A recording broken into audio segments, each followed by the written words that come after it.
नमो तस्स भगवतो अरहतो सम्मा संबुद्धस्स। को शांति, करुणा और मैत्री का संदेश देने वाले महाकारुणिक भगवान बुद्ध एवं भारत देश में दोबारा फिर से भगवान बुद्ध के सद्धर्म को वापस लेकर के आने वाले परम पूज्य बोधिसत्व डॉक्टर बाबा साहब अम्बेडकर, इनको मेरा कोटि कोटि नमन है। आप सभी साथियों को नमो बुद्धाय, मैत्री पुंजय में। आज हम जानेंगे धम्मपद में आगे कि कैसे कुछ लोग होते हैं जो कोई चुप बैठा रहता है उसकी भी निंदा करते हैं, कोई बहुत बोलता है उसकी भी निंदा करते हैं, और कोई कम बोलता है लोग उसकी भी निंदा करते हैं। सदैव निंदा करने का कोई ना कोई रास्ता ढूंढने रहते हैं। इसी प्रकार से एक बार एक अतुल नाम का जो व्यक्ति था भगवान बुद्ध के पास में चले जाता है, और जाने के बाद में भगवान बुद्ध को 3 बार अभिवादन करता है और एक और बैठ जाता है। बैठने के बाद में कहता, भगवान मैंने आपके सावक संघ का बहुत सारा नाम सुन रखा था कि इन्होंने शील सदाचार का पालन करते हुए अनंत अवस्था को प्राप्त कर लिया है, निर्वाण का साक्षात्कार कर लिया है, अनंत हो गए हैं। इसलिए इनमें से मैं आपके एक शिष्य के पास में गया, रेवत बोधि जी के पास में गया। उनके पास में बैठा रहा तो ध्यान में बैठे हुए थे। मुझे लगा 1 घंटे में इनका ध्यान पूरा हो जाएगा, 2 घंटे में पूरा हो जाएगा, 3 घंटे में पूरा हो जाएगा, लेकिन उनका ध्यान ही पूरा नहीं हुआ। वो वैसे ही बैठे रहे। जब उनसे निराश होकर के आपके दूसरे अनंत अवस्था को जो प्राप्त हुए, आपके जो अग्र श्रावक है सारुपुत्र भंते जी, इनके पास में गया तो वहां मैंने देखा, उनसे जाकर के धम्म के बारे में बात की तो उन्होंने इतना बखान किया धम्म का, इतना डिटेल्स वर्णन किया धम्म की, छोटी छोटी बातों को इतनी गंभीरता से, इतनी सरलता से बताया, इतना कि थोड़ा बहुत समाता था माइंड में, फिर वो भी निकल जाता था। इतना डिटेल, इतनी गहराई से उन्होंने धम्म को समझाया, धम्म को सुना, समझाया कि वो समझ ही नहीं आया, सब बाहर निकल गया। इतना सारा कैसे याद रख सकता हो करके भगवान अब वहां से भी निराश हुआ और आपके एक तीसरे शिष्य के पास में गया, आनंद के पास में गया तो उन्होंने एक छोटी सी गाथा का ही अनुवाद बता दिया। भगवान किसी बात को बोले हैं, बताए हैं तो उसको अच्छे से समझाते, अच्छे से एक्सप्लेन करते, अच्छे से बताते, बस छोटी सी गाथा कह के खत्म कर दिया, उसमें भी कुछ समझ में नहीं आया। भगवान मैं तीनों से निराश होकर आपके पास में आया हूँ कि आप कुछ बताइए करके। तो भगवान बुद्ध कहते हैं कि सब पाप सकरणं कुशल शुभ संपदा सचित्त परियोदपनंगे तंग मंगल मुत्तम। सारे प्रकार के बुरे कर्मों को करना छोड़ दो, अच्छे कर्मों को करना चालू करो और अपने मन को सदैव निर्मल रखे रहो। और रही बात उन लोगों की, तो उन्होंने सील सदाचार का पालन करते हुए, अच्छी अवस्था को ध्यान साधना का अभ्यास करते हुए वो सचमुच अवस्था को प्राप्त कर लिए हैं, अरहत अवस्था को प्राप्त कर लिए हैं। तो जो रेवत बोधि थे वो चुप बैठे थे, तुम उनकी भी निंदा कर रहे हो। ये आज की नहीं अतुल, बहुत पुरानी बात है।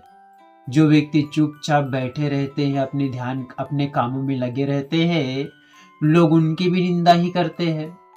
और फिर तुम मेरे शिष्य सारिपुत्र के पास में गए, वो भी अनंत अवस्था को प्राप्त कर लिए, वो भी उन ऊंची अवस्था को प्राप्त कर ली ध्यान साधना से। उन्होंने धम्म को जाना, गहराई से अध्ययन किया, समझा, इसलिए समझा सकते हैं। तो उन्होंने बहुत अच्छे से डिटेल से तुमको समझाया, लेकिन फिर भी तुम कहते हो कि भाई वो बहुत बोलते हैं, थोड़ा बहुत समझ में, आगे समझ ही नहीं आया करके। तो जो बहुत बोलते हैं, बहुत अच्छे समझाते हैं, लोगों को कितना भी अच्छे समझाया जाए फिर भी लोग उनकी निंदा ही करते हैं। भगवान कहते हैं मेरे जो शिष्य है आनंद, वो अभी अभी धम्म में आए हैं मगर अभी अरहंत अवस्था को प्राप्त नहीं किए हैं, वो मेरे महापरिनिर्वाण के बाद में अरहंत अवस्था को प्राप्त करेंगे। तो उन्होंने जो थोड़ा मोड़ा जान रखा है, सीख रखा है, जो बातों को जानते हैं, जिनका पालन करते हैं, वो थोड़ी बातों को उन्होंने आपको समझाया, तुमको समझाया, मगर उनकी भी निंदा करते हो कि और अच्छे समझाते, एक्सप्लेनेशन करते, डिटेल से बताते करके।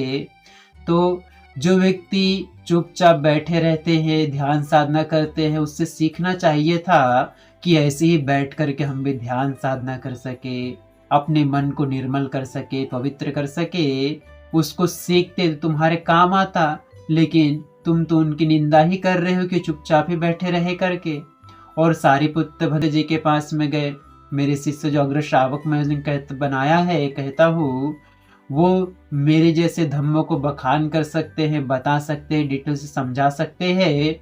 उनके धम्मों को अगर श्रद्धा पूर्वक, बिना आलस किए, बिना परेशान हुए श्रद्धा से सुनते, जानते, समझते, तुम्हारे जीवन का कल्याण हो जाता, मंगल हो जाता।